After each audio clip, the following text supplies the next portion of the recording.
क्या नीट 2025 के exam pattern में कोई चेंज देखने को मिलेगा? क्या पेपर बहुत ज्यादा डिफिकल्ट आ जाएगा हाई कट ऑफ को देखते हुए, या सिलेबस में कोई चेंज देखने को मिलेगा? तो बेटा मैं बहुत क्लियर कर देना चाहता हूं, नीट 2025 एग्जाम में आपको ऐसा कोई भी चेंज देखने को नहीं मिलेगा।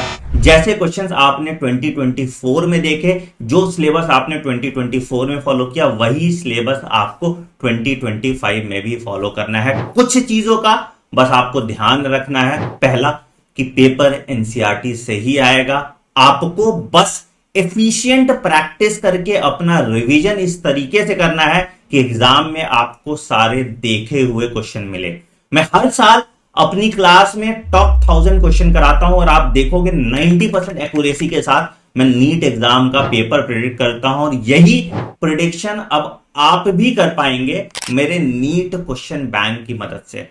हमने लगभग 10,000 सवाल आपके लिए बनाए हैं बायोलॉजी के, लगभग 5,000 सवाल केमिस्ट्री के, और लगभग 5,000 सवाल फिजिक्स के आपके लिए बनाए गए हैं। ये सभी सवाल एक एक एनसीईआरटी लाइन से निचोड़ के बनाया गया है, और इसमें हर तरह के क्वेश्चन का ध्यान रखा गया है, चाहे वो स्टेटमेंट बेस्ड क्वेश्चन हो, चाहे वो असर्शन रीजन क्वेश्चन हो, चाहे वो मैच द फॉलोइंग हो, चाहे वो डायग्राम बेस्ड क्वेश्चन हो। हर तरह के क्वेश्चन का एक प्रॉपर ब्लेंड आपको मिलता है। इन किताबों का फॉर्मेट हमने कुछ इस तरीके से रखा है कि सबसे पहले आपको टॉपिक वाइज क्वेश्चन सॉल्व करने को मिलते हैं, और जब आप पूरा चैप्टर कंप्लीट कर लेते हो तो हम एक चैप्टर वाइज मॉक टेस्ट भी कराते हैं आपका। इन सभी क्वेश्चन के डिटेल्ड आंसर की और सॉल्यूशन आपको हमारी किताब में मिल जाती है, और साथ ही साथ आप हमारे फंडा बॉक्स ऐप पे इनका वीडियो सॉल्यूशन और इन ऐप प्रैक्टिस भी कर सकते हैं अगर आप कहीं ट्रैवल कर रहे हैं और अपनी किताब भूल जाते हैं तो। इन किताबों के साथ आप अगर हमारा पीवाईक्यू और एग्जाम्पलर का कॉम्बो भी परचेज कर लेते हैं तो आपकी पूरी प्रैक्टिस की जिम्मेदारी हमारी हो जाती है। मतलब आपने चैप्टर वाइज टेस्ट दिया, आपने टॉपिक वाइज क्वेश्चन किए, आपने पीवाईक्यू किया, आपने एग्जाम्पलर किया, और इसके बाद आप नीट एग्जाम देने जाएंगे तो सारे क्वेश्चन आपको देखे हुए मिलेंगे।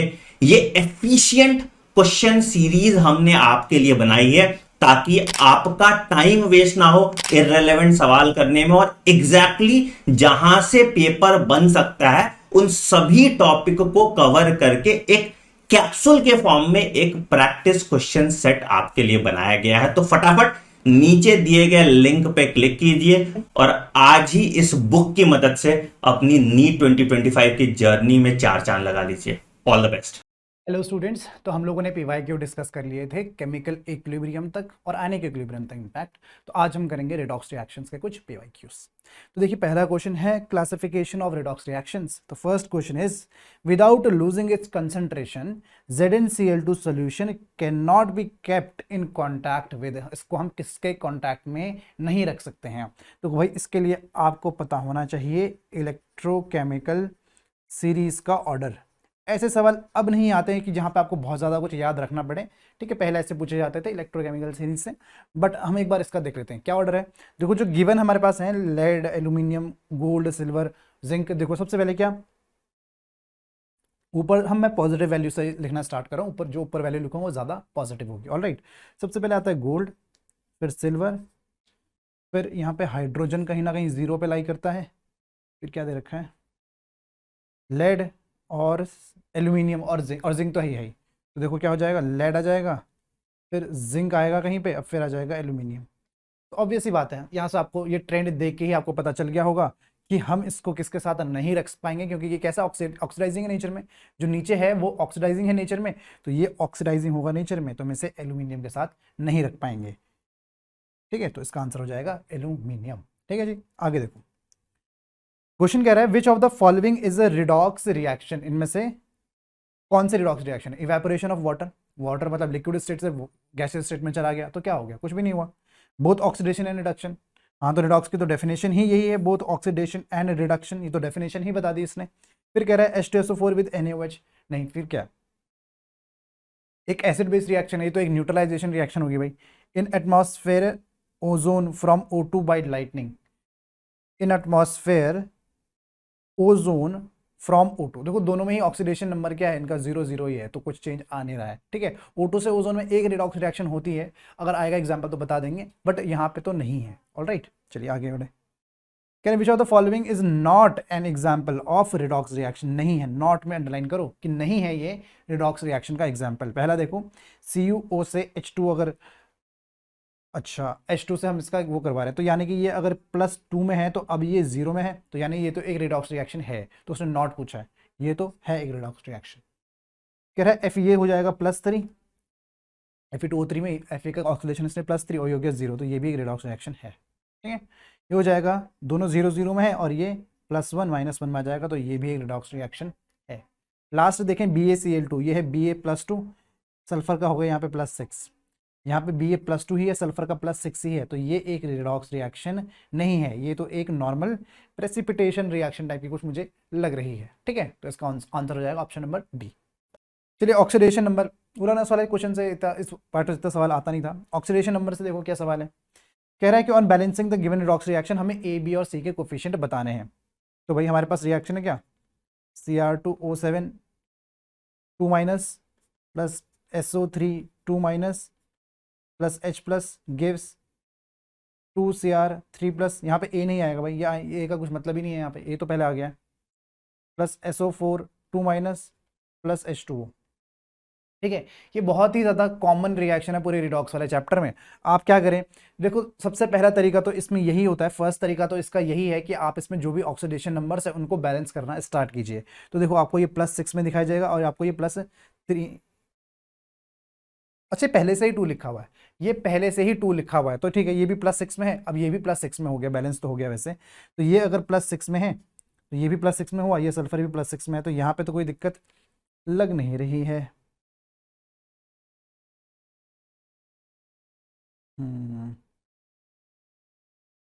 ठीक है, अच्छा यहाँ पे एक ना B भी है, दो हैं, अच्छा ये A है, ये B है, और क्या है, ये भी B है, और ये C है, ठीक है भाई। अब जाके चीज़ें हुई बैलेंस, देखो ये है एक Cr+ से यहाँ तक कितने जा रहे हैं, यहाँ पे 2 Cr है, ये गया +6 से, और ये ठीक है ओके +6 से, तो टोटल कितना गया एक्चुअली, +12 से गया, कितना प्लस, अच्छा ये +12 से कितना गया, +6 ही गया है अभी, ठीक है। अभी देखो और किसको देख सकते हैं हम, और किसको देखें, हाँ सल्फर का देखिए, सल्फर का यहाँ पे कितना है, sulphur is here it is +6, और यहाँ पे भी +6 है, इससे कैसे हो रहा है, अच्छा ठीक ठीक, +6 नहीं था, +4 है भाई, क्या कर रहा हूँ मैं, ये दिस इज +4 और यहाँ पे ये +6 में है, ठीक है। तो ऑब्वियसली ये रिड्यूस हो रहा है और ये ऑक्सीडाइज हो रहा है। तो अब आप इसका टोटल नंबर अगर देखें, टोटल नंबर देखें, देखो ये तो कितने थे, पहले इसको बराबर हमें करना पड़ेगा, ये +4 से +6 की ओर चल रहा है, और दोनों कितने, दोनों के आगे मुझे कोफिशिएंट कितना दिया है, दोनों के आगे कोफिशिएंट मुझे B ही दे रखा है, B, ठीक है। तो एक बार इसको कर दे, यानी कि +2, अगर +2 × 1 करूँ तो +2 +3 +6, यानी कि मुझे क्या करना पड़ेगा, +6 लाने के लिए इसे 3 करना पड़ेगा दोनों को, तो B की वैल्यू तो फिक्स हो गई कि ये तो 3 ही हो गए, ये दोनों तो 3 हो गए, ये तो हमारा बिल्कुल फिक्स हो चुका है, ठीक है। अब देखिए, अब क्या करेंगे, हाँ अब देखो इस A की जगह यहाँ पे Cr2 है और यहाँ पे 2Cr है, तो A की जगह तो 1 ही आएगा, A की जगह तो 1 ही आएगा। और फाइनली मुझे क्या करना है, इस H2O की जगह देकर, वैसे आंसर आ गया होगा 1-3 में, कोई है क्या आंसर, 1-3 में मुझे A की आंसर दिखाई दे रहा है, ऑप्शन नंबर B, यानी कि ये तो हमारा 80 हुआ। हम वैसे भी देख लेते हैं यहाँ पे कितना आना चाहिए H2O को, अगर आप ठीक से देखो H2O को, चलो या चाहे यहाँ पे देखो चाहे आप यहाँ पे देखो, किसी भी पोजीशन में देख लो आप H2O को, अगर हम इसे बैलेंस करवाना चाहें तो कैसे करेंगे, आप हाइड्रोजन को बस बैलेंस कर लो, आप हाइड्रोजन्स को ही बैलेंस कर लीजिए, आपका आंसर आ जाएगा। अच्छा ठीक है, एक काम करो, हाइड्रोजन से पहले हम ऑक्सीजन को देखते हैं, ये है आपका एक ऑक्सीजन, और देखो ये कितने हैं, ऑक्सीजन एक, और यहाँ पे हैं 3 × 4 is 12 1 13, and here we have 13, यहाँ पे हमारे पास 9 और 7, यानी कि 9 और 7 हो गए 16, यहाँ पे 13 कैसे हुए हैं फिर,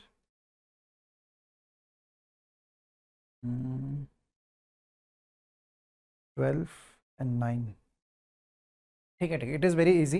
देखो यहाँ पे कितने हैं ऑक्सीजन, सिर्फ ऑक्सीजन की बात करूँ, यहाँ पे है 7 + 9 यानी कि 16 है, ऑलराइट। और यहाँ पे अभी कितने हैं, सिर्फ यहाँ पे अभी कितने हुए, अभी सिर्फ 12 हैं, यानी कि मुझे कितने चाहिए, मुझे अभी चाहिए 4 और चाहिए। तो ऑब्वियसली यहाँ पे कितना आ जाएगा, ये 4 आ जाएगा। कितना आ जाएगा, ये 4 आ जाएगा। और अगर यहाँ पे 4 O है तो ये प्रोटॉन्स भी हमारे पास 4 ही होंगे।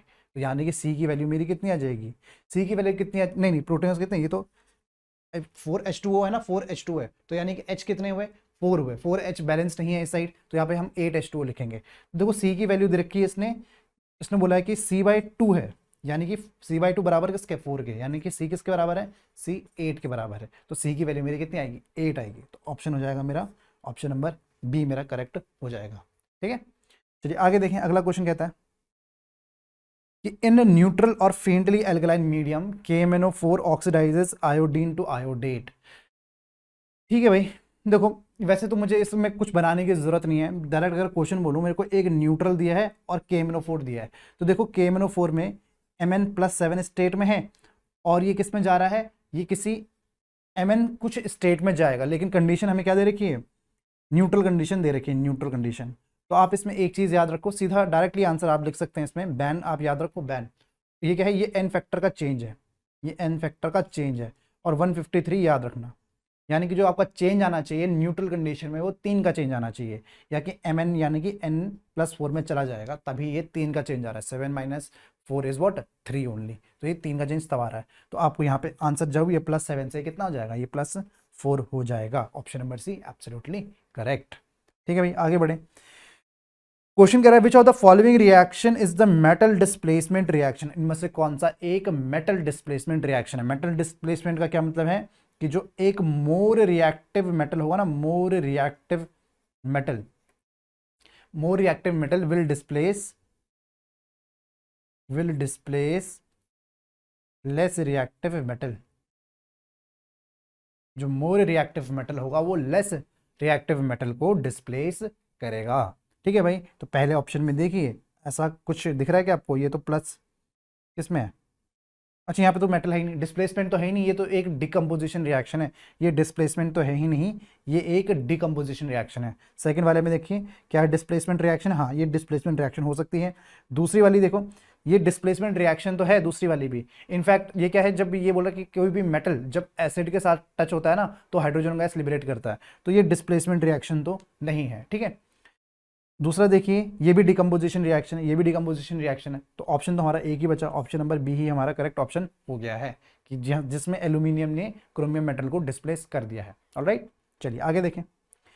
क्वेश्चन कह रहा है what is the change in oxidation number of carbon in the following reaction. तो देखो चेंज कितना आएगा भाई, CH4 में कार्बन का ऑक्सीडेशन नंबर इसमें कितना होगा, इट इज -4। ठीक है, और CCl में इट इज +4। तो -4 से +4 का एक चेंज आया है। -4 to +4 is absolutely correct answer. चलिए जी आगे देखें, कह रहे correct structure of tribromo octa oxide. Tribromo octa oxide का स्ट्रक्चर क्या होता है भाई, इट इज Br3O8 को बोलते हैं क्या, ट्राइब्रोमो ऑक्टा ऑक्साइड।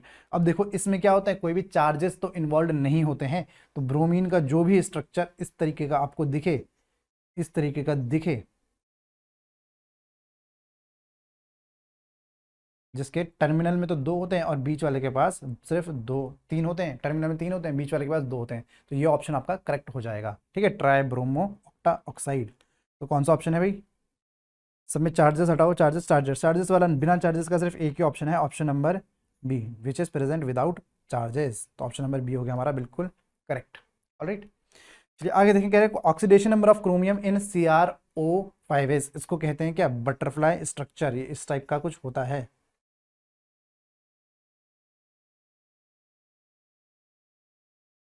ठीक है, इस तरीके का आपका कुछ बनता है ये CrO5 का स्ट्रक्चर। तो इसमें आपको कुछ नहीं करना, बस ऑक्सीडेशन स्टेट काउंट करनी है। तो ये -2 -1 -1 और -1, और ऑक्साइड लिंकेजेस -1 का चार्ज दिखाती हैं।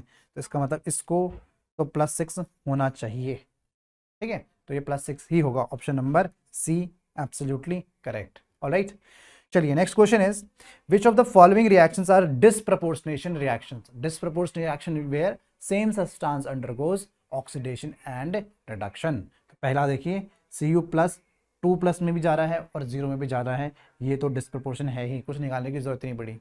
सेकंड वाला देखिए 3MnO4 2-, यहाँ पे Mn कितने ऑक्सीडेशन स्टेट में, ये +6 में है, यहाँ पे ये +7 में है और यहाँ पे ये +4 में है।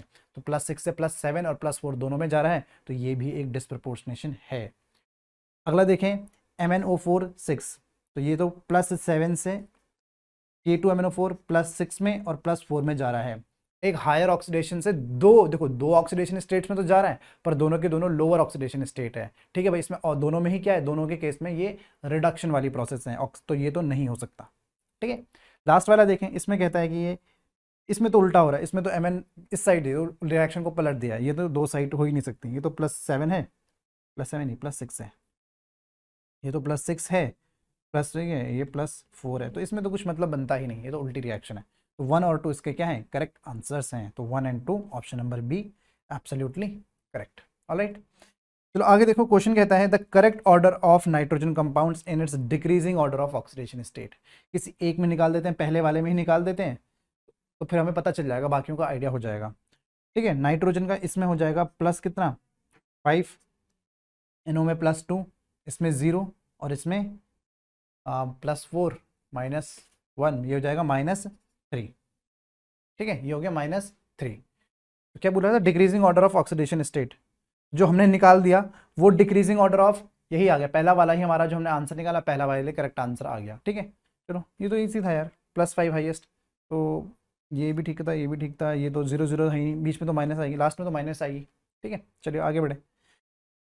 क्वेश्चन कहता है फॉर द रिडॉक्स रिएक्शन, हमें एक रिडॉक्स रिएक्शन गिवन है और कह रहा है the correct coefficient of the 3 reactants, और ये MnO4 C2O4 और H+ के कोफिशिएंट हमें फाइंड आउट करने हैं। पहले और सबसे पहला स्टेप क्या करेंगे, ऑक्सीडेशन स्टेट फाइंड आउट करेंगे। तो ऑक्सीडेशन स्टेट क्या है यहाँ पे, this is +7, this is plus how much +3। ठीक है, और Mn+2 तो दे रही है, CO2 में ये हो गया +4। ठीक है, तो इस तरीके से हमने पहले ऑक्सीडेशन स्टेट फाइंड करी, फिर हम टोटल ऑक्सीडेशन स्टेट को क्या करेंगे, टोटल मतलब ऑक्सीडेशन स्टेट जितना भी ऑक्सीडेशन हुआ है उसको रिडक्शन से बैलेंस करवाएंगे। तो +7 से +2 गया है, तो यानी कि 5 का चेंज आया है। और उसी तरीके से अगर आप सी यहाँ देखेंगे तो इसमें कितना, इसमें 1 का चेंज आया है। कितने का चेंज आया है, इसमें ऊपर वाले में 5 का चेंज आया है, नीचे वाले में 1 का चेंज आया है। लेकिन अगर आप नीचे वाले को ठीक से देखोगे, ये CO2 है, ये C2O4 है, यानी कि इसको आपको पहले 2 तो करना ही पड़ेगा इसको, तो यानी मतलब कुल मिला के बात ऐसी है, अगर इसका 1 का चेंज नहीं है, इसका एक्चुअली ये 2 का चेंज है, C2, यानी कि ये +6 से +4 का चेंज है। कितना है, +6 से +4 का चेंज है, यानी कि ये कितना है एक्चुअली में, आपको 1 दिख तो रहा है बट इट इज एक्चुअली 2।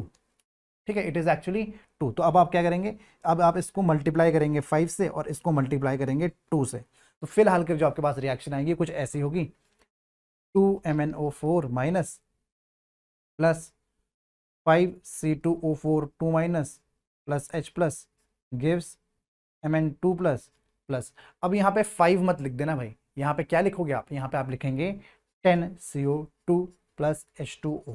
क्या लिखेंगे, 10 लिखेंगे, 5 नहीं लिखेंगे। क्यों लिखेंगे सर, क्यों लिखेंगे ऐसा इसलिए क्योंकि यहाँ पे C लिखा है सर और यहाँ पे C2 था, तो 5 तो आपने वैसे कोफिशिएंट डाला ही उसमें, तो रिएक्शन पूरी की पूरी बैलेंस करवाने के लिए आपको यहाँ पे 10 टाइम्स तो डालना पड़ेगा। कार्बन तो बैलेंस करवाओगे ना यार, कार्बन तो बैलेंस आप करवाएंगे ही करवाएंगे। तो बस अब तो फिर क्या बन गया, MnO4 का कितना आ गया, MnO4 का ये रिएक्शन अभी अच्छे से बैलेंस नहीं हुई भाई। अभी इसमें H2O अगर बैलेंस करने जाओगे, क्या H2O और प्रोटॉन्स को बैलेंस करने जाओगे ना, तो ऑक्सीजन देख लो, ऑक्सीजन देख लो हर साइड कितने हैं, एक बार देख लो, यहाँ पे 8 हैं और यहाँ पे कितने हैं, यहाँ पे 20 हैं, यानी कि 28 हो गए। और यहाँ पे सिर्फ कितने हैं, यहाँ पे हैं 20, तो कितने बचे हमारे 8 ऑक्सीजन बचे। तो यहाँ पे कितना आ जाएगा, यहाँ पे 8 आ जाएगा। तो ये कितना हो गया, ये H यहाँ पे कितने हो गए, 16 हो गए, और बाकी H तो यहाँ किस साइड है ही नहीं, तो ये तो 16H यहाँ आ जाएगा। अब जाके ये रिएक्शन क्या है, अब जाके ये रिएक्शन बैलेंस्ड है। तो कहाँ आपको दिखा, हमें क्या निकालना था, MnO4 C2O4 और H+। तो MnO4 कितना आ गया, ये आ गया 2, C2O4 कितना आ गया 5 और H+ आ गया 16। तो ऑप्शन नंबर बी बिल्कुल ठीक हो चुका है हमारा। ठीक है, तो option number B is absolutely correct.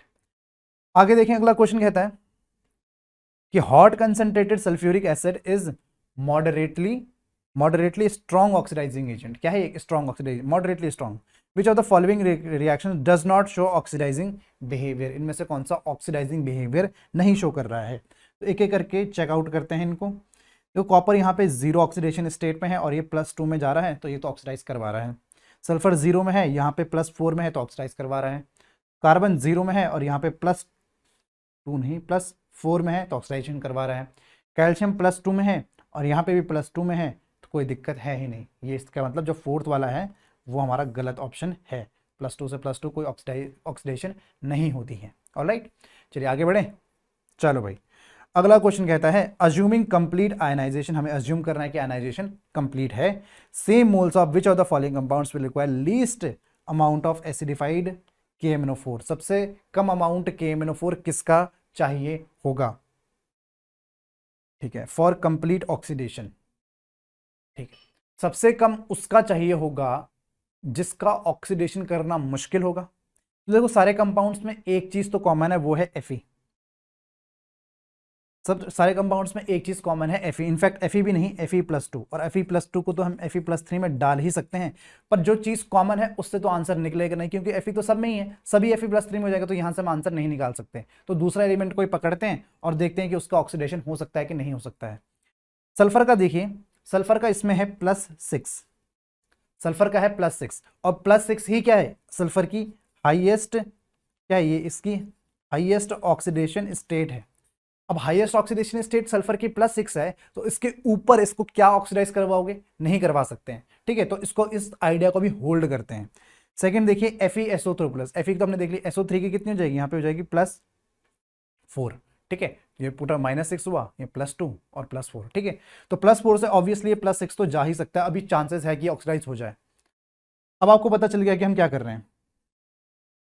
C2O4 इसकी हमने अभी निकाली थी कितनी, ये +3 होती है, तो ये +4, यानी कि CO2 में तो ये जा ही सकता है, कोई दिक्कत नहीं है।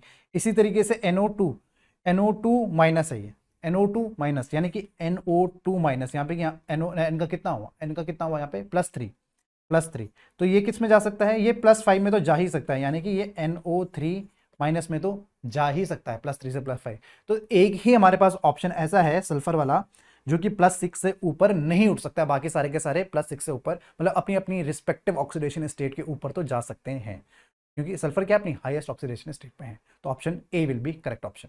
ऑलराइट, चलिए अगला देखें। क्वेश्चन कह रहा है which of the following process does not involve oxidation of iron, किसमें आयरन का ऑक्सीडेशन नहीं होगा भाई? Rusting of iron sheets, rusting तो क्या, Fe किस में कन्वर्ट हो जाता है, Fe2O3 में कन्वर्ट हो जाता है, तो 0 से +3 में गया।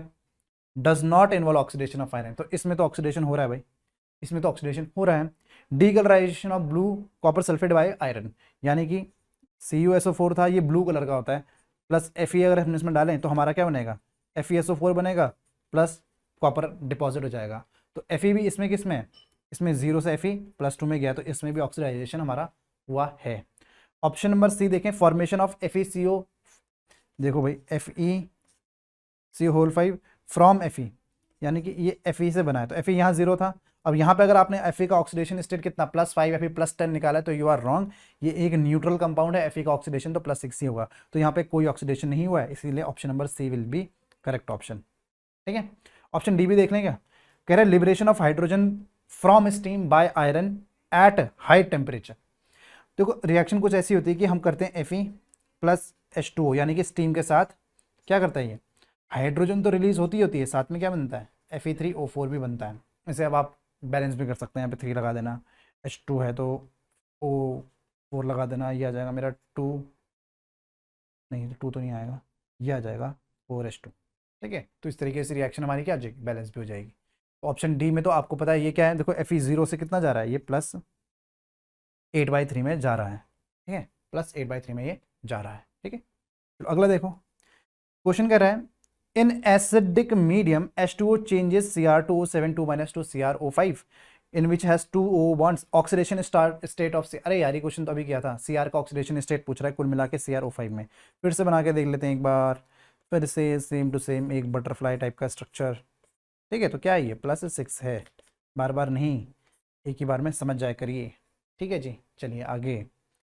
क्वेश्चन कहता है H2O2 + O3 की एक रिएक्शन है और दूसरी रिएक्शन भी है। क्वेश्चन बोलता है role of hydrogen peroxide in the above reaction is respectively, क्या रोल है? तो एक काम करें, ऑक्सीडेशन स्टेट ही निकाल लेते हैं। तो ऑक्सीजन का यहाँ पे है 0 और ऑक्सीजन का यहाँ पे है -2। ऑलराइट, तो यहाँ पे Ag का है यहाँ पे +1 और Ag का यहाँ पे है 0। तो देखो ऊपर वाला भी क्या है, रिड्यूस हो रहा है, नीचे वाला भी रिड्यूस हो रहा है। तो H2O2 का दोनों में रोल क्या है, as a reducing agent role है। तो कहाँ है option, reducing agent in, reducing in 1 and 2 both. ठीक है, यही ठीक है, ऑप्शन नंबर सी ही हमारा ठीक ऑप्शन है। ऑलराइट, आगे करें। क्वेश्चन कहता है the pair of compounds that can exist together is. ठीक है, ये बहुत अच्छा क्वेश्चन था। अच्छा क्वेश्चन मतलब काफी लॉजिकल क्वेश्चन है, और इस टाइप के क्वेश्चन ही एक्चुअली में पूछे जाते हैं, इसी टाइप के क्वेश्चन ही एक्चुअली में पूछे जाते हैं। देखो, अगर ऑक्सीडेशन रिडक्शन रिएक्शन होनी है तो एक कंपाउंड अगर हाई ऑक्सीडेशन स्टेट में है तो कम में आएगा, और जो कम वाला है वो हाई में जाएगा, तभी रिडॉक्स रिएक्शन पॉसिबल है। अगर दोनों ही ज्यादा हाई ऑक्सीडेशन स्टेट में है या फिर दोनों ही लो ऑक्सीडेशन स्टेट में है तो रिडॉक्स रिएक्शन कैसे होगी। एग्जाम्पल पे देखो, इसका यहाँ पे +3 है, this is +2, this is +2, this is +2, this is +2, this is also +2, this is +3, this is +1। पहले वाले में देखो Fe +2 में ज़्यादा इजीली जा सकता है, और SN4+ में इजीली जा सकता है, तो मतलब रिएक्ट तो हो सकते हैं, तो इनको हम साथ में नहीं रख पाएंगे, इनको हम साथ में नहीं रख पाएंगे। Hg का देखो, Hg +2 में है, Sn भी +2 में है, तो देखो Hg +1 में जा सकता है और Sn किस में, +4 में जा सकता है। तो ये क्या है, अपनी हाईएस्ट और लोवेस्ट ऑक्सीडेशन स्टेट में तो नहीं है। Fe देखो, Fe +3 यानी कि ऊपर जा सकता है, Sn +4 दोनों भी ऊपर जा सकते हैं, लेकिन हमें क्या चाहिए, एक नीचे और एक ऊपर वाला चाहिए, एक नीचे वाला चाहिए और ऊपर वाला चाहिए। जैसे इस केस में Fe एक ऊपर वाला था और ये नीचे वाला था, इसमें Hg एक ऊपर वाला था, Hg का जो +1 भी स्टेबल होता है, ठीक है, तो ऊपर वाला था और ये नीचे वाला था, ठीक है, चल जाएगा, मतलब नहीं चलेगा, ऐसे में रिएक्शन हो जाएगी। देखो, इसमें ये भी नीचे वाला है, ये भी नीचे वाला है, तो रिएक्शन कभी हो ही नहीं पाएगी, तो इसका यही आंसर ठीक हो जाएगा। ठीक है, तो इसका यही आंसर हो जाएगा ठीक। चलिए, बाकी में भी ऐसे ही कर लेना, बाकी इसमें क्या है, इसमें ये नीचे चला जाएगा, ये ऊपर चला जाएगा, ठीक है, ये हो जाएगा ठीक। ठीक है, अगला क्वेश्चन देखिए, a mixture of potassium chlorate, oxalic acid and sulphuric acid is heated. लिख लेते हैं भाई, during the reaction the element undergoes maximum change in oxidation number. इसके लिए आपको रिएक्शन पता होनी चाहिए थी, इजी है वैसे, इतना कुछ खास है नहीं। पोटेशियम क्लोरेट तो आपने बाहर बार सुना होगा, ये किसके काम आता है, प्रोडक्शन ऑफ ऑक्सीजन में काम आता है। प्लस ऑक्जेलिक एसिड यानी कि COOH और COOH की रिएक्शन, और प्लस क्या, सल्फ्यूरिक एसिड यानी कि एक एसिडिक मीडियम हमने प्रोवाइड कर दिया है। तो सिंपल है, देखो सबसे पहले तो क्या, KClO3 जब H2SO4 के साथ रिएक्ट करेगा तो क्या बनेगा, ये K2SO4 बनाएगा, ठीक है। प्लस आपको यहाँ से KCl बनता भी दिखता रहेगा, KCl भी बनेगा। प्लस जहाँ पे आपको ऑक्जेलिक एसिड दिखे, इससे कार्बन डाइऑक्साइड तो निकाल दो, और पानी तो हर चीज़ की खासियत है, पानी तो जहाँ से निकलना चाहे पानी निकल जाता है, ठीक है। अब इसे बैलेंस करने की शायद हमें ज़रूरत ना पड़े, क्योंकि हमें सिर्फ ऑक्सीडेशन स्टेट चेक करने हैं। K का है +1, तो K तो प्लस पूछ रहा है कि मैक्सिमम चेंजेस किसका आएगा, कौन से एलिमेंट में आएगा, तो K तो ऑप्शन में ही नहीं है, तो K तो हटा देते हैं भाई, मैं क्यों निकाल रहा हूँ। सल्फर है ऑप्शन में, सल्फर का देख लेते हैं, सल्फर यहाँ पे +6 है और यहाँ पे भी सल्फर +6 है, तो सल्फर में तो कोई चेंज नहीं आया है।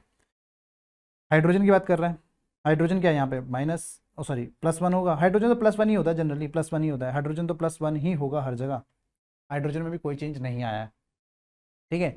बात आई किसकी, क्लोरीन की। क्लोरीन यहाँ पे है कितना, +5 में है, और क्लोरीन यहाँ पे है -7 में है, तो +5 से -7 तो एक बहुत, -7 क्यों लिख रहा हूँ, -7 नहीं, -1, तो +5 से -1 तो बहुत बड़ा चेंज है। अभी सबसे ज़्यादा पे कौन चल रहा है, क्लोरीन ही चल रहा है। कार्बन की बात करें, कार्बन कितना है यहाँ पे, C≡OOH, ये है कार्बन, यानी कि कितना, माइनस माइनस कितना होगा कार्बन यहाँ पे, ऐसे लिख लें इसको, C2O4H2 ऐसे लिख लें, तो ऐसे करके आ जाएगा कितना, 2x - 8 + 6 = 0, तो 2x कितना आ जाएगा, ये +3 के आसपास, हाँ भाई +3 के आसपास मेरा आ रहा था, और यहाँ पे कार्बन कितना है, +4 है, तो एक का ही चेंज है, सिर्फ एक का ही चेंज आ रहा है, ठीक है। तो सबसे ज़्यादा चेंज किस में देखने को मिला हमें, Cl में देखने को मिला, option number C absolutely correct. चलिए जी, आगे क्वेश्चन में बढ़े, कह रहा है oxidation number of PO4 3- P in PO4 3-, S in SO4 3- and that of Cr in Cr2O7 2- are respectively। क्या क्या ऑक्सीडेशन स्टेट है भाई, तो फटाफट इसे निकाल देंगे, क्या है, x -8 = -3, यानी कि कितना हो जाएगा, ये हो जाएगा +5 के बराबर, ठीक है। तो ये तो +6 हम इतनी देर से निकाल ही रहे हैं। क्रोमियम में कितना हो जाएगा, ये 2x, देखो जो मैं बोल रहा हूँ लिखते रहो, लिखो 2x - 14 = -2, 2x = what, 12 के बराबर, तो x इज इक्वल्स टू +6 के बराबर। ठीक है, तो कौन सा ऑप्शन है? +5 +6 +6, ऑप्शन नंबर डी है, +5 +6 +6। ऑलराइट, चलिए आगे बढ़े। क्वेश्चन कहता है number of moles of MnO4 minus required to oxidise 1 mole of ferrous oxalate completely in acidic medium will be. तो ठीक है, ये तो हमारी पूरी केमिकल पूरी रिडॉक्स रिएक्शन ही हो गई एक तरीके से। क्या बोल रहे हैं? Number of moles of MnO4 minus, यानी कि बोल रहा है MnO4 माइनस है हमारे पास, प्लस हमारे पास क्या है? बोल रहा है कि आयरन का ऑक्सीलेट है, यानी कि फेरस ऑक्सीलेट है, Fe2C2O4 है। ठीक है, जगह जगह इसलिए छोड़ता हूँ क्योंकि ऐड करनी पड़ती है, कभी वाटर का भी H+ ऐड करना पड़ता है। अच्छा, तो बोलेंगे ये रिएक्शन हमारी हो चुकी है, और बोल रहा है कि ये रिएक्शन कैसे हुई है? ये रिएक्शन उसने एक चीज़ और बोली है कि एक एसिडिक मीडियम में, यानी कि एक एसिडिक मीडियम में हुई है।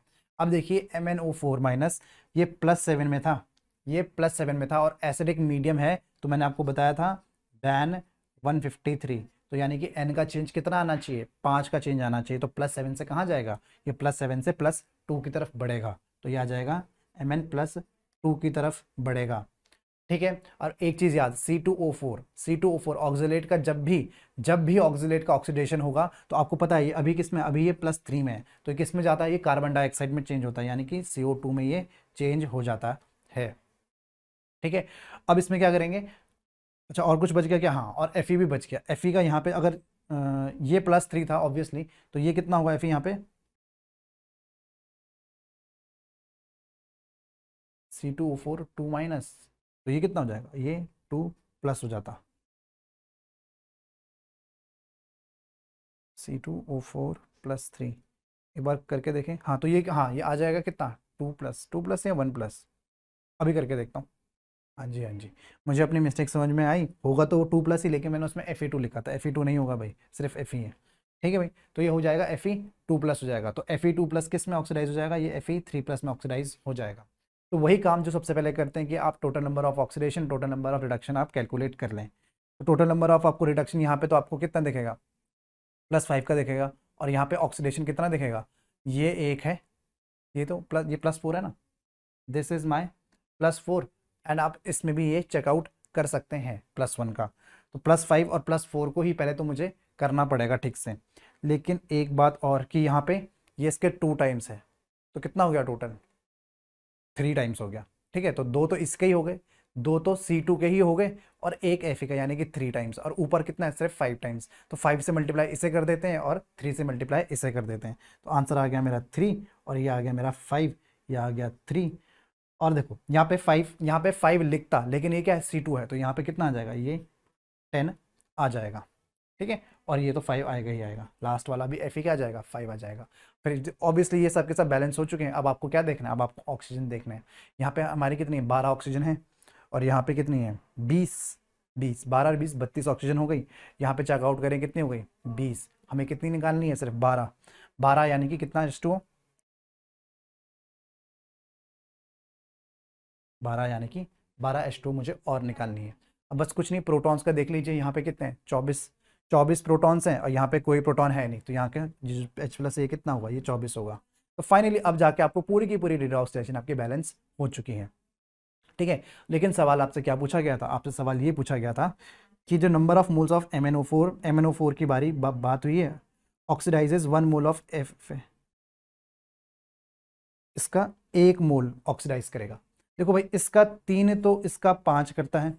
अब कह रहा है number of moles of MnO4 minus required, यानी कि MnO4 की बात कर रहा है, इसका 3 इसका 5, तो बोल रहा है कि ऑक्सीडाइज टू 1 मोल। अब इसका 1 है, तो बोलते हैं इसका x हो जाएगा, कि इसका कितना हो जाएगा? इसका x हो जाएगा।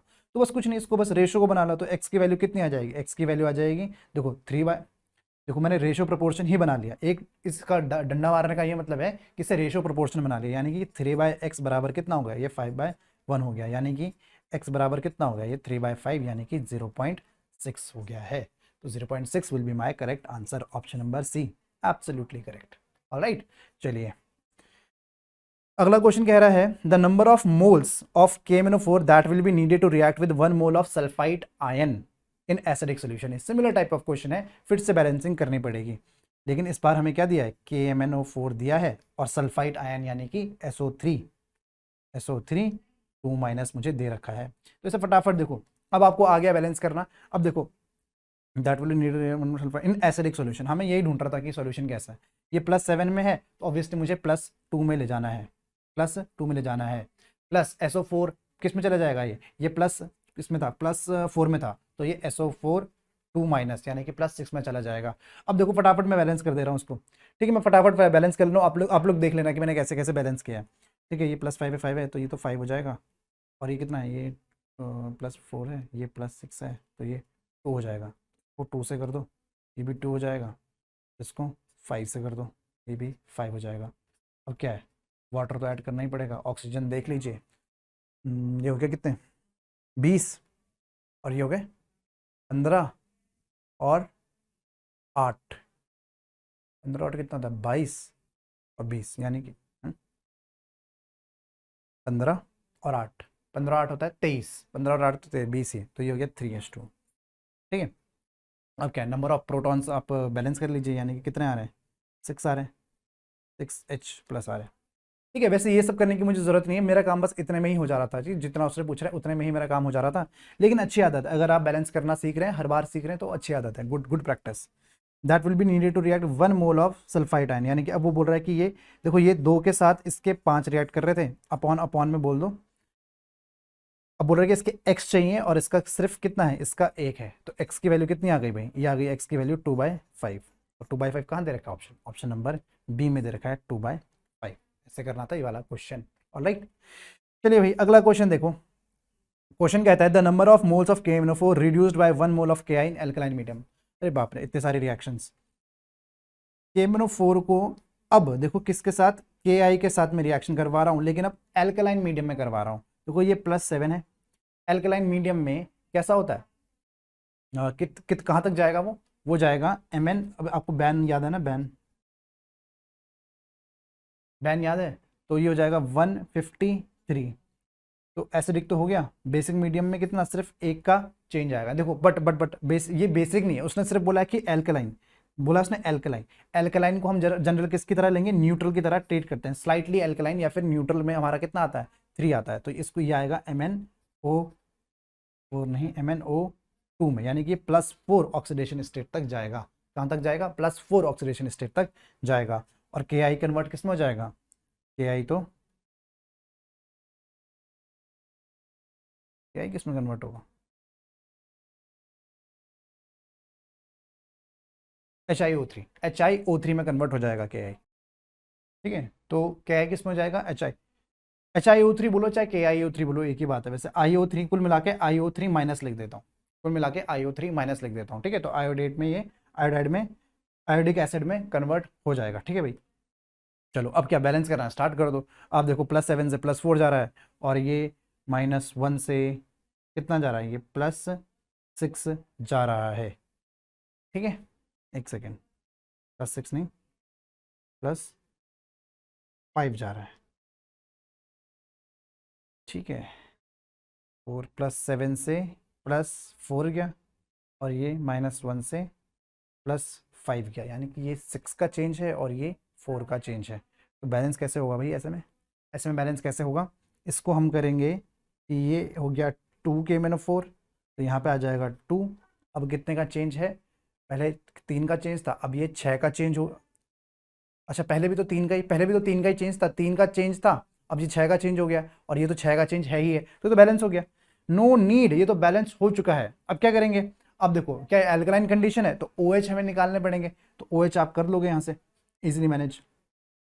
तो देख लो OH कहाँ चाहिए आपको, एक तो यहाँ पे KOH बनेगा, और क्या यहाँ पे आपको H2O डालना पड़ेगा, पानी डालना पड़ेगा। कुल मिला के यहाँ से तो हमें क्वेश्चन में नहीं, हमें तो सिर्फ ये देखना था कि number of moles of KMnO reduced by 1 mole of KI। तो बोल रहा है कि इसका 1 मोल है, तो इसके कितने मोल होंगे, ऑब्वियसली इसके तो मुझे 2 मोल दिखाई दे रहे हैं। मुझे सिर्फ इतना से ही तक बैलेंस करना था, मुझे सिर्फ यहीं तक बैलेंस करना था, इसके आगे तो मुझे देखना भी नहीं था, ठीक है भाई। चलो आगे देख बढ़ो। क्वेश्चन बोलता है what is the best description of the behaviour of bromine in reaction. Bromine का मतलब बेस्ट डिस्क्रिप्शन मतलब कैसे एक्ट कर रहा है ब्रोमीन। तो इसमें देखो इसका ऑक्सीडेशन स्टेट क्या है, 0 है। HOBr में ब्रोमीन इज +1 ऑक्सीडेशन स्टेट में, और Br में -1 ऑक्सीडेशन स्टेट में। तो क्या है कर रहा है ये, एक मतलब रिड्यूस भी कर रहा है और ऑक्सीडाइज भी कर रहा है। It is both both oxidised and reduced, तो option B will be correct option. ठीक है, चलिए जी, ठीक है, इस क्वेश्चन को भी कर लेते हैं। कह रहा है the oxidation state of sulphur in anions. ठीक है, सबका ऑक्सीडेशन स्टेट निकालना स्टार्ट कीजिए, तो ये उस जहाँ पे दिया है वहीं पे निकाल देते हैं। SO4 2 minus x minus 6 equals to -2, यानी कि कितना, +4 के बराबर। अब आप ऐसे निकाला कीजिए फटाफट से ऑक्सीडेशन स्टेट। ठीक है, इसमें भी देख लो कितना आ जाएगा, यह आ जाएगा 2x माइनस 8 इक्वल्स टू -2, यानी कि 2x की वैल्यू +6, x की वैल्यू +3, ऐसा आ जाएगी। अगर वहाँ +3 आई थी तो यहाँ कितने आ जाएगी, +5 आ जाएगी। कैसे, देखो 2x is equals to what, 2x minus 12, 2x minus 12 equals to -2, लिखो इसको अपनी कॉपी में, 2x माइनस 12 इक्वल्स टू -2, तो 2x is equals to +10, x is equals to +5। तो बोलो क्या क्या ऑर्डर है भाई, S2O6 तो सबसे लास्ट में आएगा, S2O6 S2O6 इन दोनों को हटाइए। ठीक है, उसके बाद आएगा SO3 2 माइनस, SO3 2 माइनस, इसको हटाइए, हो जाएगा ऑप्शन नंबर ए आपका बिल्कुल करेक्ट ऑप्शन। ठीक है, चलिए एक और कर लेते हैं। कह रहा है oxidation state of Fe in Fe3O4, ये तो इजी क्वेश्चन है, अब इसको तरीके से कर लेते हैं। नहीं, छोटा सा क्वेश्चन है तो तरीके से ही कर लेते हैं, जो बड़े वाले थे वो तो हमने करे नहीं तरीके से, कोई बात नहीं, इसको कर लेते हैं, नो टेंशन। Fe का निकालना है, तो यानी कि 3x प्लस -4 इंटू 2, -4 इंटू 2 नहीं, 4 इंटू -2 लिखो तो ज़्यादा बेटर है, बराबर कितना, 0 के बराबर। तो 3x के बराबर कितना आ गया, ये आ गया मेरा +8 के बराबर, और x आ गया +8/3 के बराबर। तो ऑप्शन है ऐसा, +8/3 is option number D, absolutely correct. ठीक है भाई, चलिए अगला क्वेश्चन कहता है the reaction of sodium thiosulphate with iodine gives. Sodium thiosulphate, देखिए भाई ये बोलता है कि जो Na2S2O3 सोडियम थायोसल्फेट है, जब ये किसके साथ, आयोडीन, यानी कि आयोडीन के साथ जब रिएक्ट करता है तो क्या बनाता है। तो देखो भाई क्या बनाएगा, ये बनाता है Na2S4O6 और प्लस NaI बनाता है। ठीक है, ये बैलेंस अभी हुई नहीं है, अब इसे बैलेंस कर सकते हैं, कर लेना आराम से। कुल मिला के ये कंपाउंड बनता है, ये क्या है इस कंपाउंड का नाम, इस कंपाउंड का नाम है सोडियम टेट्राथायोनेट। क्या नाम है, सोडियम टेट्राथायोनेट, नाम से ही पता चल रहा है ये S4 है तो ये थायोनेट है। ठीक है भाई, इस मतलब S4 है तो ये क्या है, टेट्रा है, ये थायोनेट नहीं है, मतलब थायोनेट तो ही, S4 का मतलब कि वो टेट्राथायोनेट है। ऑलराइट, नेक्स्ट क्वेश्चन है which oxide can not act as reducing agent. इनमें से कौन सा एक रिड्यूसिंग एजेंट की तरह एक्ट नहीं करेगा। देखिए भाई, जो भी कंपाउंड अपनी हाईएस्ट ऑक्सीडेशन स्टेट में होगा वो उस ऑक्सीडेशन से ऊपर तो नहीं जा सकता है, तो हमेशा वो एक नीचे की ऑक्सीडेशन स्टेट में जाएगा। अगर वो खुद नीचे की ऑक्सीडेशन स्टेट में जाएगा, सपोज अगर उसकी +6 बोल देते हैं, +6 सपोज सल्फर है, उसकी +6 हाईएस्ट है, तो यहां से +7 तो नहीं जा सकता है, यहां पे तो पॉसिबल ही नहीं है, तो यानी कि वो +4 तक जा सकता है, यानी कि खुद वो रिड्यूस हो रहा है। अगर वो खुद रिड्यूस हो रहा है तो कैसे एक्ट करेगा, it will act as oxidising agent. तो सवाल यही पूछ रहा है कि इनमें से कौन सा एक can not act as reducing agent की तरह काम नहीं करेगा। इसका मतलब कैसे काम करेगा, एक ऑक्सीडाइजिंग एजेंट की तरह काम करेगा, और जो भी कंपाउंड अपनी हाईएस्ट ऑक्सीडेशन स्टेट में होगा वो एक ऑक्सीडाइजिंग एजेंट की तरह काम करेगा। ऑलराइट, तो देख लेते हैं। पहले ऑप्शन में दिया है CO2, CO2 का ऑक्सीडेशन नंबर क्या है भाई, CO2 अपनी +4 ऑक्सीडेशन स्टेट में, किसमें है ये, +4 ऑक्सीडेशन स्टेट में। कार्बन की हाईएस्ट ऑक्सीडेशन स्टेट तो +4 ही है, इसका मतलब यही वो कंपाउंड है जो कैसे एक्ट करेगा, एज एन ऑक्सीडाइजिंग एजेंट काम करेगा, और कैसा नहीं करेगा, रिड्यूसिंग एजेंट की तरह काम नहीं करेगा। बाकी भी आप देख सकते हैं, बट देखो Cl2O2 में कितना है, ये Cl +4 में है, +4 में, तो +4 से तो ये नीचे भी जा सकता है, +1 पे भी जा सकता है और +7 पे भी जा सकता है, तो इसमें तो रहा ही नहीं ऑप्शन। NO2 ये +4 में है, अब ये +5 भी इसकी हाईएस्ट होती है, और ये +3 में भी आ सकता है, तो no problem at all. SO2 इसी का एग्जाम्पल मैंने लिया था, ये तो +4 में है, तो ये +6 में भी जा सकता है और इसके नीचे भी आ सकता है, तो हमारा correct option would be option number A, absolutely correct. Alright, चलिए अगला देखते हैं।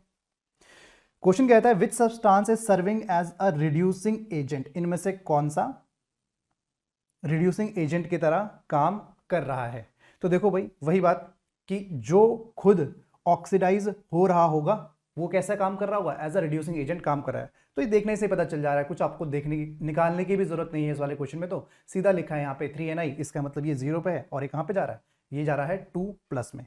तो आप देख सकते हैं ये 0 से +2 में जा रहा है, तो इसका खुद ऑक्सीडेशन हो रहा है, इसका क्या हो रहा है, ऑक्सीडेशन हो रहा है। और जिसका ऑक्सीडेशन हो रहा है, जिसका खुद ऑक्सीडेशन हो रहा है वो दूसरे कंपाउंड को रिड्यूस कर रहा होगा, तो कैसे एक्ट करेगा ये, एज अ रिड्यूसिंग एजेंट। तो इसका answer would be option number D, निकल, एब्सोल्युटली करेक्ट। ठीक है, आगे देखें। अगला क्वेश्चन कहता है the oxidation state of I in H4iO6-.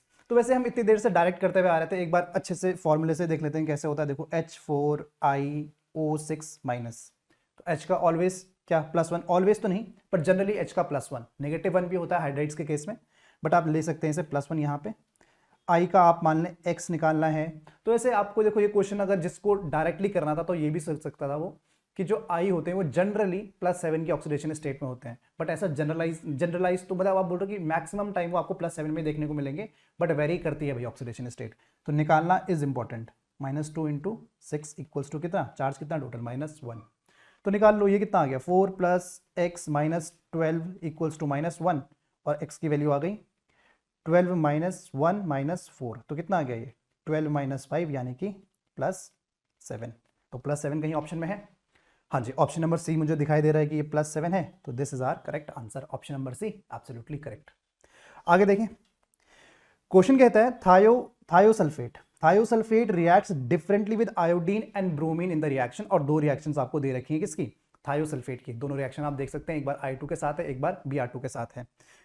तो क्वेश्चन है which of the following statement justifies the above dual behaviour of thiosulphate. तो हमें एक स्टेटमेंट्स दिए हैं बहुत सारे इसमें, तो बोला कि इनमें से कौन सा स्टेटमेंट जस्टिफाई कर रहा है कि इसका थायोसल्फेट का बिहेवियर।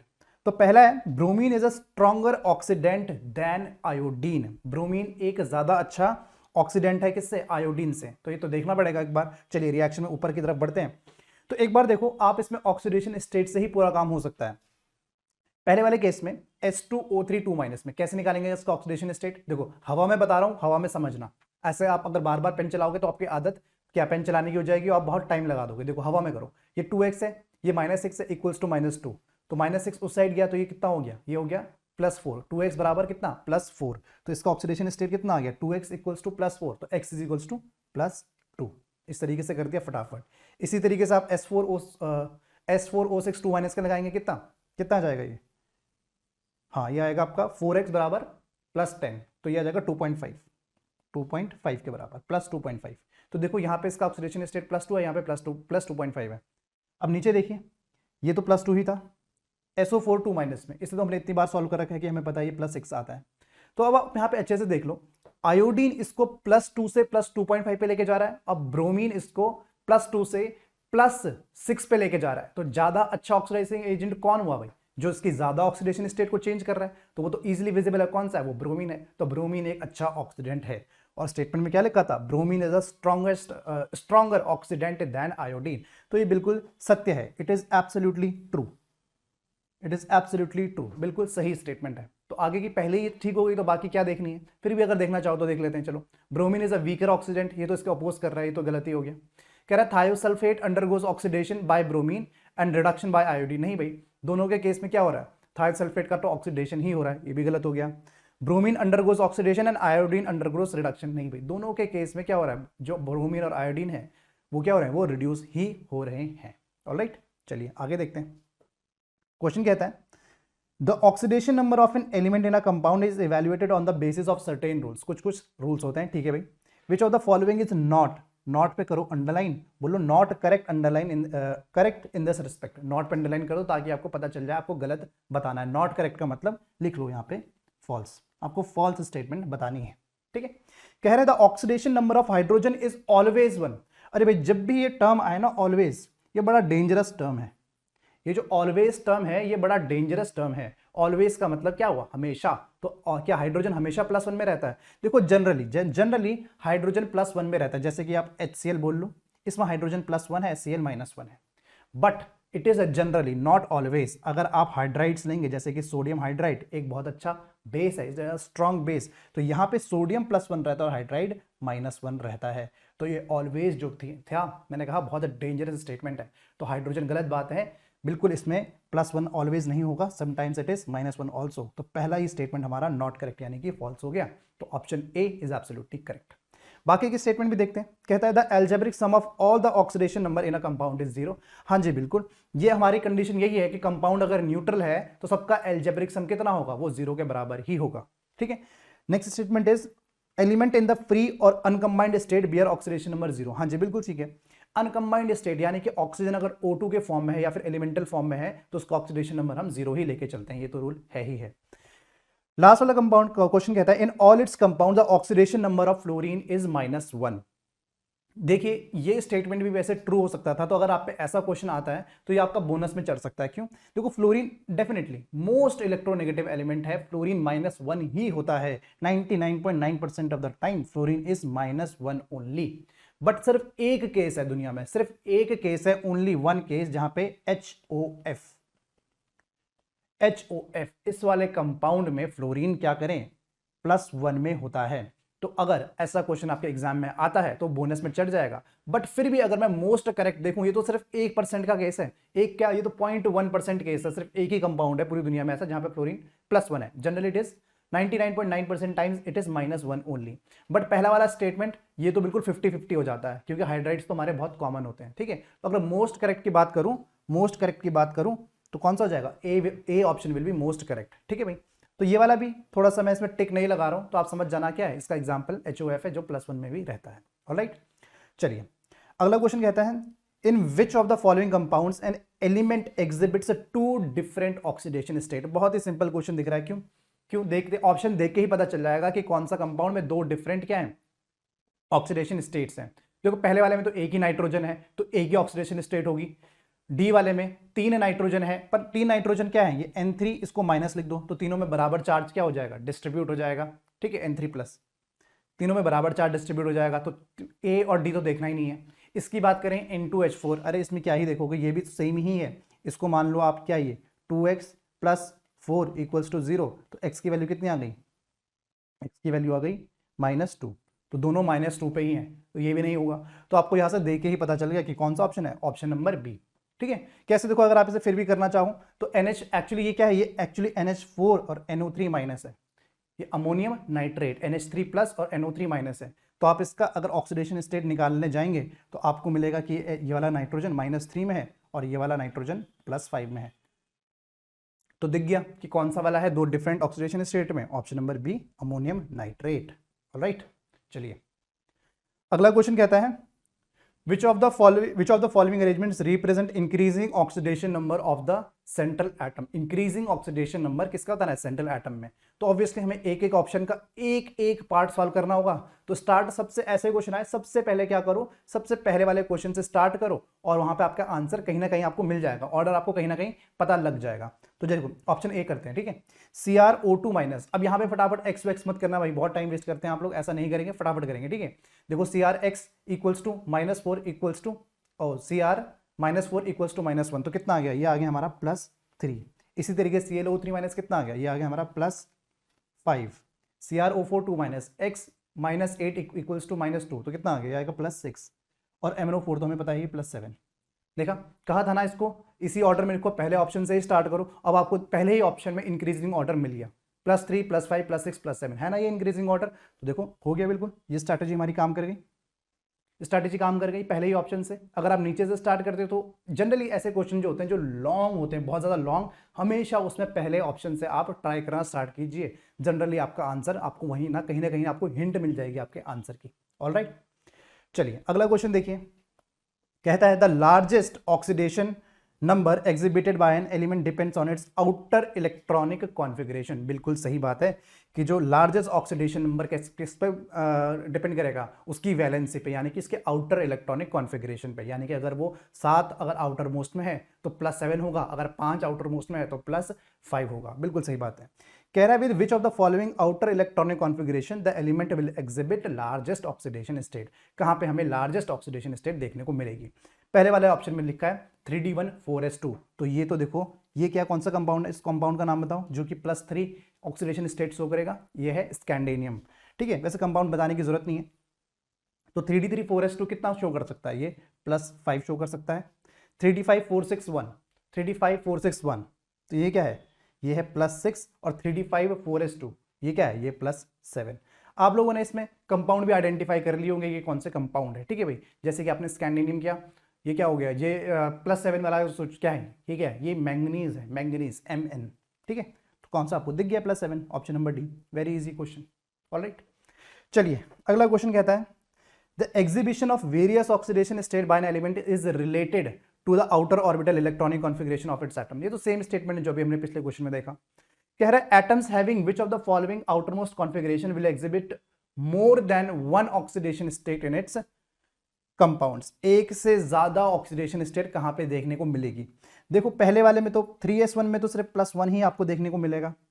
3D1 4s2 देखो स्कैंडिनियम में आपको ये यहाँ पे इसका आंसर शायद ना मिले, आपको इसका जवाब शायद इस वाले चैप्टर में ना मिले, रिडॉक्स रिएक्शन में नहीं मिलेगा। इसका जवाब आपको मिलेगा डी ब्लॉक एलिमेंट्स में, जहां पे एनसीईआरटी में साफ साफ लिखा है कि स्कैंडिनियम हमारा सिर्फ +3 ऑक्सीडेशन स्टेट को शो करता है। और ये जो ऑप्शन दे रखा है ना, ये एक बार नीट के एग्जाम में पहले पूछा भी गया है कि इनमें से कौन सा एलिमेंट है जो सिर्फ एक single D element single oxidation state show करता है।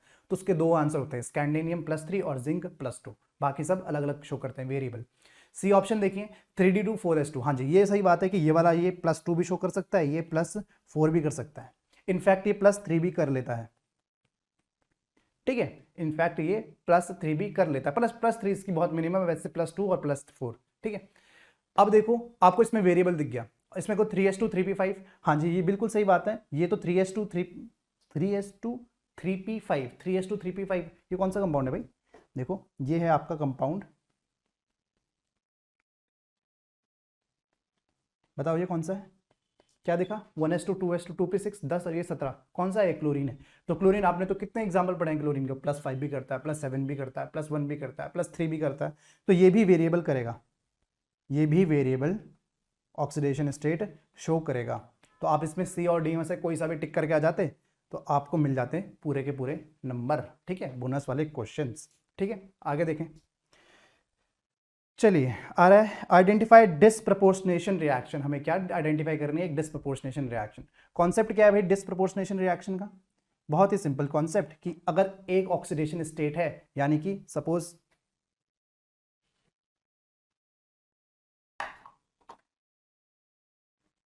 हाँ जी, तो हम कॉन्सेप्ट की बात कर रहे थे, डिसप्रपोर्शनेशन रिएक्शन का कॉन्सेप्ट है, सपोज हमारे पास एक ऑक्सीडेशन स्टेट है, यानी कि उसे सपोज कुछ भी नंबर ले लीजिए आप, +5 बोल लीजिए, अगर कोई +5 ऑक्सीडेशन स्टेट है तो सेम कंपाउंड उसके नीचे यानी कि उसके +4 तक जा सकता है, और वो क्या +6 तक भी जा सकता है। तो यानी कि एक लो ऑक्सीडेशन स्टेट है और एक हायर ऑक्सीडेशन स्टेट पे वो सेम कंपाउंड रीच कर सकता है। तो पहला ही वाला एग्जाम्पल देख लीजिए, कह रहा है CH4 + 2O2, CH4 में कार्बन का कितना, इट इज -4, और CO2 में कार्बन इज +4। तो ये तो सिर्फ ऑक्सीडेशन है, ये डिसप्रपोर्शनेशन तो नहीं है, it is मियर oxidation and nothing else. Alright, दूसरे वाले में देखो कार्बन CH4 अगेन -4 है, और कितने में जा रहा है, यहाँ पे जा रहा है ये +4 में। ठीक है, तो ये भी क्या है, ये सिंपल सा, ये भी क्या है, बिल्कुल वही हो रहा है, ऑक्सीडेशन है, ये सिर्फ ऑक्सीडेशन है और कुछ नहीं। अच्छा, Cl को भी देख लेते हैं एक बार, ये 0 में था Cl, और यहाँ पे -1 है, और ये भी -1 है, तो Cl तो क्या है, रिड्यूस ही हो रहा है, उसका भी कोई डिसप्रपोर्शनेशन नहीं है। अगला एग्जांपल देखिए, कह रहा है F2, ये तो 0 में है, और यहाँ F -1 में है, और यहाँ पे भी F -1 में है, तो ये तो सिर्फ क्या है, हमारा रिडक्शन हो रहा है F का। अगला वाला देखिए, नाइट्रोजन NO2, ये है +4 में। ठीक है, NO2 में माइनस नाइट्रोजन का ऑक्सीडेशन स्टेट कितना हो गया, ये हो गया हमारा +3, और NO3 माइनस में ये हो गया +5। हाँ, तो ये कुछ बात बनी कि +4 एक लो ऑक्सीडेशन स्टेट में गया, यानी कि +3 में गया, और वही कंपाउंड +5 यानी कि एक हाई ऑक्सीडेशन स्टेट में गया। तो ये तो बिल्कुल मुझे सही लग रहा है, it is absolutely correct, what NO2 is showing disproportionation reaction. Alright, चलिए अगला क्वेश्चन देखते हैं। क्वेश्चन कहता है which of the following element does not show disproportionation tendency, इनमें से कौन सा डज नॉट शो, नहीं दिखाएगा डिस्प्रपोर्शनेशन की टेंडेंसी। तो देखो बहुत ही सिंपल क्वेश्चन, अगर कोई एलिमेंट बहुत ज़्यादा इलेक्ट्रोनेगेटिव है, वो कौन सा एलिमेंट है जो पीरियोडिक टेबल में सबसे ज़्यादा इलेक्ट्रोनेगेटिव है, तो उसका आपको पता है ऑर्डर क्या है, फॉन, FON, फॉन है, यानी कि फ्लोरीन सबसे ज़्यादा इलेक्ट्रोनेगेटिव है। अगर फ्लोरीन सबसे ज़्यादा इलेक्ट्रोनेगेटिव है तो ये तो सिर्फ -1 को ही प्रेफर करेगा, ये नो डिस्प्रपोर्शनेशन, ये डिस्प्रपोर्शनेशन तो नहीं दिखा सकता, नो डिस्प्रपोर्शनेशन ये नहीं दिखाएगा क्या, डिस्प्रपोर्शनेशन। तो कौन सा ऑप्शन हो गया, option number C, fluorine, absolutely correct. अच्छा, अब हमारे टॉपिक्स हैं कौन से, redox reaction and electrode processes. चलो भाई ये वाले क्वेश्चन करते हैं। कह रहा था standard electron potential of the values, ठीक है, हमें कुछ कुछ कंपाउंड्स दिए हैं और उनके हमें वैल्यूज दिए हैं respectively correct decreasing order of reducing power of metal S. इस क्वेश्चन में बस एक करेक्शन आप कर लीजिए, ये जो आपको 2.93 है पोटेशियम का, इट इज एक्चुअली -2.93 होगा।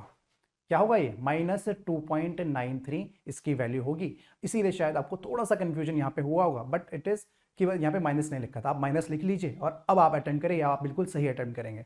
देखो कॉन्सेप्ट क्या है, कॉन्सेप्ट हमें ये बोलता है जो E0 रिडक्शन का, E0 है ना, E0 रिडक्शन का, अगर ये वैल्यू नेगेटिव है, अगर ये वैल्यू नेगेटिव है तो इसका मतलब होता है कि it has higher reducing power.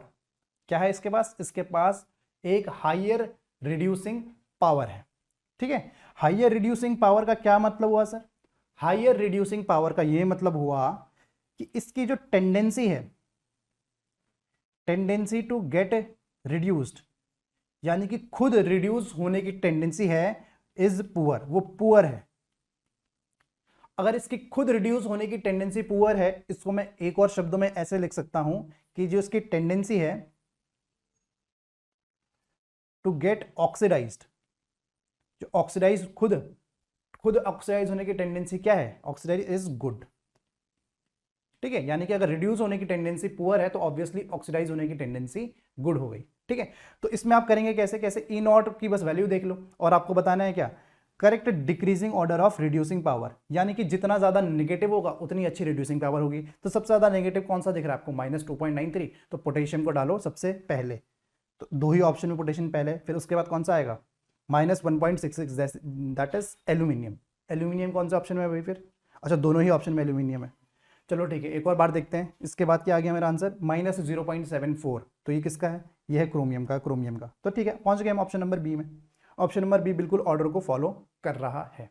Alright, चलिए अगला क्वेश्चन कहता है the standard electrode potential of 3 metals, हमें 3 मेटल्स दिए गए X, Y और Z और उनकी वैल्यूज हमें दी है -1.2, +5 और -3 respectively. The reducing power of this metal is, वही अभी तो सेम क्वेश्चन अभी तो किया था, क्या है कॉन्सेप्ट, E0 अगर रिडक्शन का अगर नेगेटिव है तो डायरेक्टली प्रोपोर्शनल किसके होगा, वो होगा डायरेक्टली प्रोपोर्शनल रिड्यूसिंग पावर के, ठीक है भाई, किसके पावर होगा, डायरेक्टली प्रोपोर्शनल किसके होगा, रिड्यूसिंग पावर के।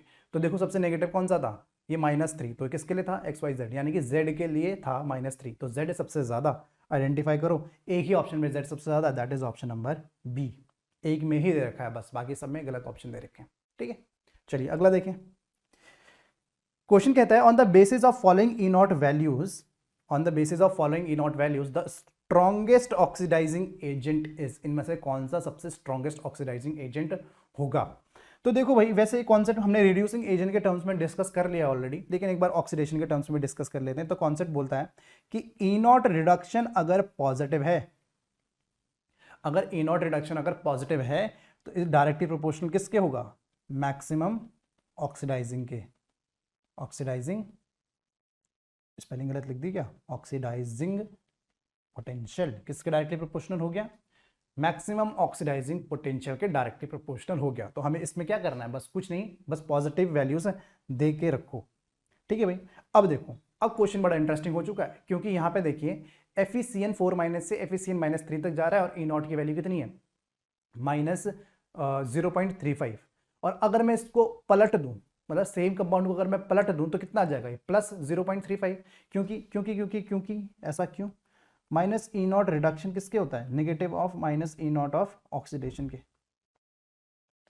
ठीक है। तो ऑब्वियसली वैल्यू क्या हो जाएगी, पलट जाएगी यहाँ की, यानी कि नेगेटिव हो जाएगी।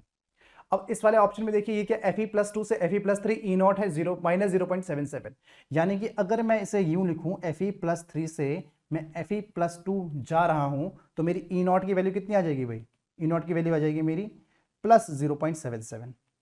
तो अब आप देख सकते हैं कि मैक्सिमम प्लस कहां पे आ रहा है, जब हम Fe+3 से Fe+2 जा रहे हैं, तो यानी कि इसका मैक्सिमम स्ट्रॉन्गेस्ट ऑक्सीडाइजिंग एजेंट कौन हो जाएगा भाई, इसमें स्ट्रॉन्गेस्ट ऑक्सीडाइजिंग एजेंट हो जाएगा ऑप्शन नंबर सी Fe3+।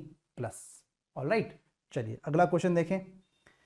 क्वेश्चन कहता है standard reduction potential at 25 degree centigrade of lithium plus से लिथियम, बेरियम 2+ से बेरियम, Na+ से Na, Mg2+ से Mg, और ये हमें वैल्यूज दे रखी है respectively. Which one of the following is the strongest oxidising agent, इनमें से कौन सा स्ट्रॉन्गेस्ट ऑक्सीडाइजिंग एजेंट होगा। तो ये कॉन्सेप्ट हमने अभी अभी देखा, स्ट्रॉन्गेस्ट ऑक्सीडाइजिंग एजेंट के लिए हमें कौन सी वैल्यू चाहिए, हमें maximum positive E not reduction चाहिए। क्या मैक्सिमम पॉजिटिव वैल्यू, सारी वैल्यू ही नेगेटिव हैं, सारी की सारी वैल्यू ही नेगेटिव हैं, तो कैसे देखेंगे, जो सबसे कम नेगेटिव होगी वो हमारा आंसर हो जाएगा। तो सबसे कम नेगेटिव कौन सी है, ये है -2.37, और ये किसके रिस्पेक्ट में दे रखी है, ये Mg के रिस्पेक्ट में दे रखी है, तो answer will be Mg2+ only.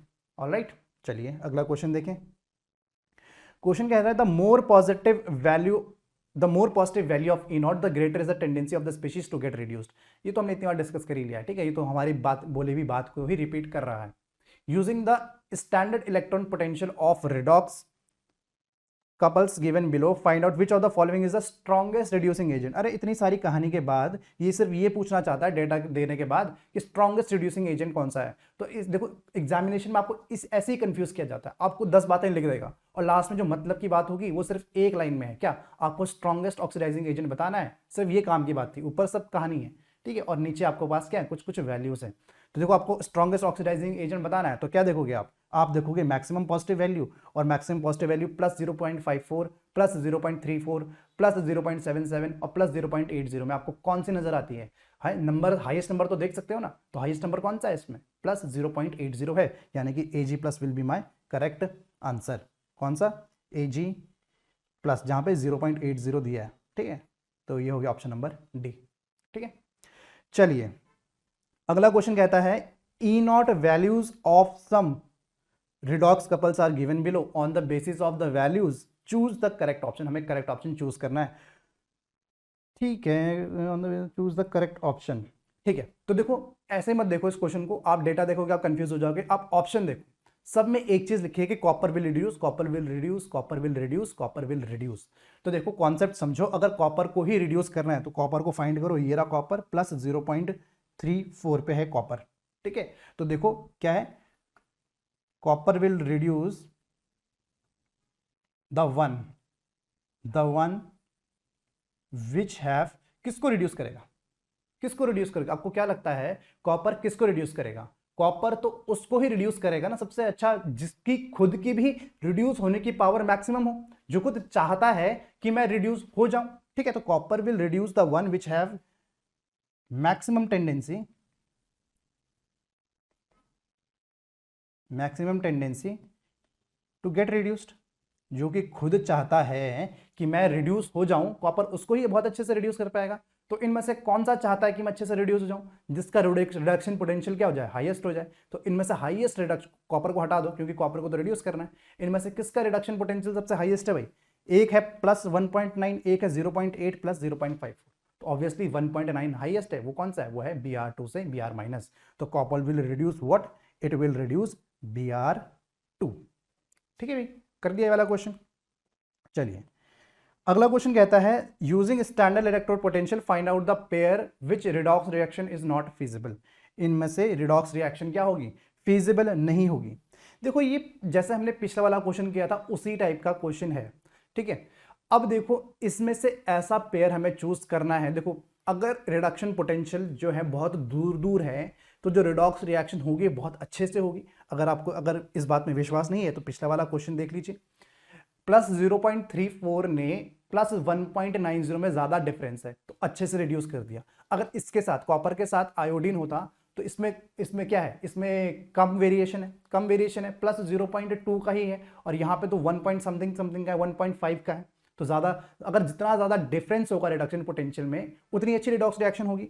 तो हमें बोल रहा है कि इनमें से कौन सा पेयर क्या है, सूटेबल नहीं है रिडॉक्स रिएक्शन करवाने के लिए। इसका मतलब अगर डिफरेंस लेस है, इफ डिफरेंस इन रिडक्शन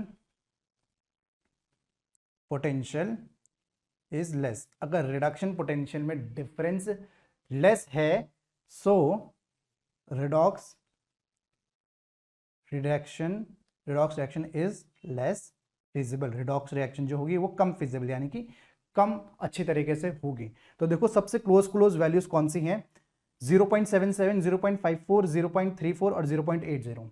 अब आप यहां पे देखो जो 0.77 है और 0.80 है ये काफी क्लोज है, इनका डिफरेंस है 0.03 का। कितने का डिफरेंस है, 0.03, जो कि बहुत कम डिफरेंस है। तो अगर इन दोनों का पेयर अगर कहीं पे है तो उसे टिक कर दो, वरना कोई और पेयर ढूंढते हैं। तो इन दोनों का पेयर किसका है, ये Fe+3 का है और Ag+ का है। तो ऐसा कोई ऑप्शन है मेरे पास Fe+3, हाँ जी, ऑप्शन नंबर डी में है मेरे पास पेयर Ag का और Fe+3 का। तो इसका मतलब यही जो ऑप्शन है मेरे पास इनकरेक्ट ऑप्शन है, ठीक है। हाँ जी, ये ऑप्शन हो गया मेरा इनकरेक्ट ऑप्शन। ऑलराइट, तो ये था आपका आखिरी क्वेश्चन रिडॉक्स रिएक्शंस का। अगर नहीं आया क्वेश्चन समझ में तो एक बार फिर से देखिए, फिर से खुद से पहले अटेम्प्ट कीजिए, फिर ये सब सोल्यूशन आप देखना स्टार्ट कीजिए। Thank you very much.